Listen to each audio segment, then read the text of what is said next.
शहर से बहुत दूर काले और घने जंगल के बीचों बीच एक पुराना और विशाल हवेली खड़ी थी जिसे शामियाना कहते थे। इस हवेली के बारे में कहा जाता था कि ये एक भयानक चुड़ैल का डेरा है। उसका नाम था नरगिस। नरगिस की कहानी ये थी कि उसे जीवन में कभी सच्चा प्यार नहीं मिला और अब वो प्यार की तलाश में भटकती थी, पर उसका तरीका क्रूर था। वो अपने शिकारों को धोखा देकर मार डालती थी, इसीलिए उसका आत्मा शापित और क्रोधित था। मेरे खेल में आने की एक सर्द और डरावनी पूर्णिमा की रात थी। शामियाना हवेली के तहखाने में अचानक एक तेज लेकिन प्राचीन शक्ति का प्रकाश फैला। ये प्रकाश था एक शक्तिशाली जिन का, जिसका नाम अजमीर था। अजमीर को हजारों सालों से एक काली ताबीज में कैद किया गया था और किसी पुरानी रस्म के कारण वो उस रात आजाद हो गया। अजमीर एक सुरक्षित ठिकाना तलाश रहा था जहां उसकी असीम शक्ति को कोई चुनौती न दे सके। उसकी नज़र इस वीरान हवेली पर पड़ी। जैसे ही अजमीर हवेली के मुख्य हॉल में पहुंचा, उसे एक अजीब, ठंडी और शापित ऊर्जा महसूस हुई। पलक झपकते ही नरगिस अपने भयानक रूप में, काले लिबास, लंबी हड्डियों और आग सी चमकती आंखों के साथ उसके सामने प्रकट हुई। तुम कौन हो? मेरे क्षेत्र में आने की हिम्मत कैसे हुई? नरगिस ने कर्कश आवाज में चीख कर कहा। अजमीर ने शांत और दमदार आवाज में जवाब दिया, मैं जिन हूँ चुड़ैल, और मैं अपनी मर्जी से कहीं भी आता हूँ। उनके बीच एक भीषण लड़ाई शुरू हो गई।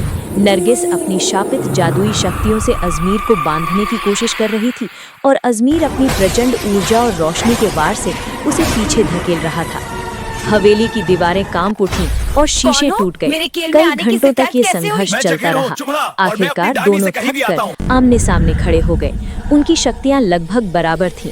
एक दूसरे की आंखों में देखते हुए उन्हें अपनी शक्ति के साथ साथ अपने गहरे अकेलेपन का भी एहसास हुआ। उन्हें महसूस हुआ कि वे दोनों एक ही तरह के राक्षस हैं, शक्तिशाली, शापित और अकेले।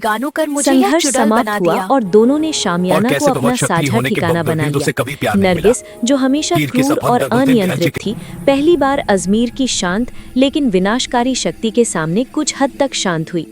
उसे अजमीर में एक आधार महसूस हुआ। रात की गहराइयों में नरगिस ने अजमीर को बताया कि कैसे एक शैतानी जादूगर ने उसे धोखा देकर उसका रूप बिगाड़कर उसे ये चुड़ैल बना दिया। अजमीर ने उसे ध्यान से सुना। उसने बताया कि कैसे हजारों साल की कैद ने उसे अंदर से खोखला कर दिया है और कैसे अपार शक्ति होने के बावजूद उसे कभी प्यार नहीं मिला। धीरे धीरे उनके बीच की नफरत और अकेलेपन ने एक असामान्य और क्रूर रिश्ता बना लिया। ये प्यार था, पर ये साधारण नहीं था। ये जादू और विनाश का मिश्रण था।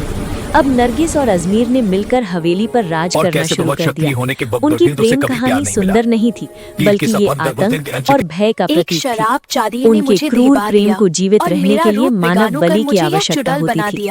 जब भी वे अपने रिश्ते का जश्न मनाना चाहते, वे रात के अंधेरे में निर्दोष यात्रियों को हवेली की ओर आकर्षित करते थे। नरगिस अपनी मायावी शक्ति से उन्हें मोहित करती और अजमीर अपनी प्रचंड शक्ति से उनकी आत्मा को इस दुनिया से मिटा देता। आज भी लोकल लोग कहते हैं कि पूर्णिमा की रात को शामियाना हवेली से दो तरह की आवाज़ें आती हैं, एक तीखी चीख नरगिस की और एक गहरी भयानक हंसी अजमीर की। ये आवाज़ उनके अमर, क्रूर और शापित प्रेम का सबूत है। ये कहानी कैसी लगी? क्या आप इस कहानी का आगे का भाग जानना चाहेंगे?